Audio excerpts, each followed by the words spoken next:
ভাল দিন আজি আমাৰ ভূটান আৰু ইণ্ডিয়াৰ যিমান গেট আছে বৰ্ডাৰৰ এই গেটবিলাক আজি ভূটানে মানে অপেন কৰিলে আৰু আজি মই মোৰ সমষ্টিৰ বৰ্ডাৰ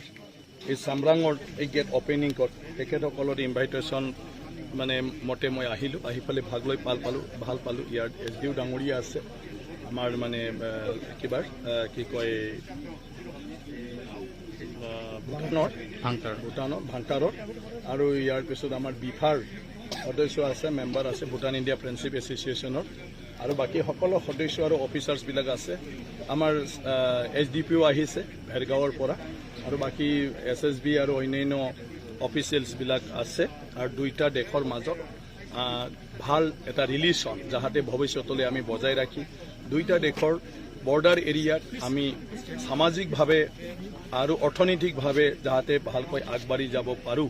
তাৰ কাৰণেও আজি ইয়াত আমাৰ আলোচনা হৈছে আৰু ভাষণ প্ৰসংগতো সেইটো কথা কৈছে আমাৰ ভূটানত ভূটান ইণ্ডিয়া ফ্ৰেণ্ডশ্বিপ এছ'চিয়েশ্যন আছে যিসকলে উদ্যোগ লৈ আমাকো মাতিলে SDO মাতিলে তো আমিও আগতে এখেতসকলৰ লগত তেনেকুৱা ধৰণৰ সদায় সম্পৰ্ক ৰাখি আহি আছিলোঁ কিন্তু এই কোভিডৰ মাজত ব্ৰেকআপ হৈছিলে এতিয়া আমিও ভূটান ইণ্ডিয়া ফ্ৰেণ্ডশ্বিপ এছ'চিয়েশ্যন আমি ইণ্ডিয়াত আমাৰ যিমান বৰ্ডাৰ আছে সেই বৰ্ডাৰত মানে গঠন কৰি ফালে আকৌ পুনৰ আমাৰ ভূটান আৰু ইণ্ডিয়াৰ মাজত যিটো সম্পৰ্ক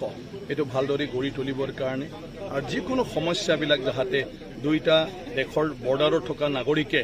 মানে সমাধান কৰি ল'ব পাৰে নিজৰ মাজত সেইটো আমিও সোনকালে কৰি ফালে এতিয়া আগবাঢ়ি যাওঁ পৰ্যটন আছিলে আগৰ পৰাই যিটো নিয়ম আছে যে আমাৰ ভূটানৰ যদি ভিতৰত সোমাই যাওঁ তেতিয়াহ'লে পাছপৰ্ট আৰু নহ'লেও ভোটাৰ মানে আইডেণ্টিটি কাৰ্ড লাগে ইণ্ডিয়ানৰ কাৰণে মানে তেওঁৰ পৰিচয় পত্ৰটো দৰকাৰ গতিকে ভোটাৰ মানে কাৰ্ডটো তেওঁলোকে মানে গ্ৰহণ কৰি লৈছে ইয়াৰ পিছত আপোনাৰ চামৰাং বা অন্যান্য ভৈৰৱকুণ্ড সেইবিলাক ঠাইত যিহেতু টাউনশ্বিপ নাছিলে গতিকে মানুহ বস্তি ইমান নাছিলে গতিকে সেইবিলাকত আপোনাৰ মানে কি কয়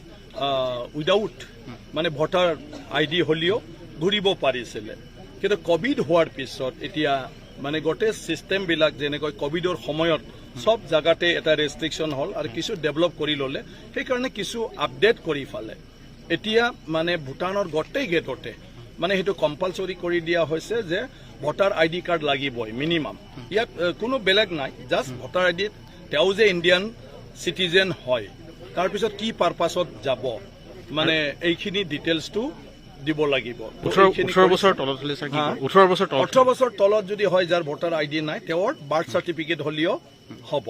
আৰু কিবা নিৰিখ নিৰ্ধাৰণ কৰিছে নেকি স্যাৰ কোনটো এন্ট্ৰিৰ কাৰণে কিবা নিৰিখ কিবা মূল্য তেনেকুৱা ধৰণৰ নাই তেনেকুৱা মূল্য মানে নৰ্মেল কিবা নাই কিন্তু নৰ্মেল ফিজ কবাত মানে আপোনাৰ আছে ভিজাৰ কিন্তু মই ভাবো মানে তেনেকুৱা ধৰণৰ হ'লেও বিশেষ তেনেকুৱা একো নাই কাগজ পাতিৰটো পইচা ল'বই লাগিব নহ'লেতো কেনেকৈ চলিব মানে ফৰ্ম এখনৰতো 10 টকা 20 টকা বা কিবা এটা হয়তো থাকিবও পাৰে কিন্তু এতিয়া এই কথাটো অহা নাই আৰু মই ভাবো বৰ্ডাৰত যিবিলাকে আহে সিহঁতে পইচা লৈয়ে আহে গতিকে তেওঁলোকে আৰু 1 পইচা 2 পইচাৰ কাৰণে চিন্তা নকৰে চিষ্টেম কিন্তু ভাৰতৰ লগত ভূটানৰ একো প্ৰব্লেম নাই কিন্তু ভাৰতীয় মানুহৰ নামত যাতে অন্য দেশৰ পৰা আহি মানুহ ইয়াত সোমাব নোৱাৰে তো সেই ৰাস্তাটো লৈ ফালে আজি যিটো অল কায়দাৰ পৰা আৰম্ভ কৰি কিবা কথা কৈ আছে গতিকে অসমত মানে তেনেকুৱা ধৰণৰ মানুহৰ লিংক হৈ আছে গতিকে সেইবিলাক মানুহক কেতিয়াবা যদি ফ্ৰী পায় ভূটানত সোমাই থাকিব পাৰে আৰু নহ'লে ভূটানত আহি ফালে সোমাই ফালে কোনোবা ফালেদি আৰু তেওঁলোকে আকৌ ভূটানৰ গেটেদি ওলাই যাব পাৰে বেলেগৰ পৰা মানে আহি ফালে গতিকে এইটো আমাৰ এই যিটো ভূটানে চিষ্টেম কৰিছে সেইটো ভাৰতৰ কাৰণে বেছি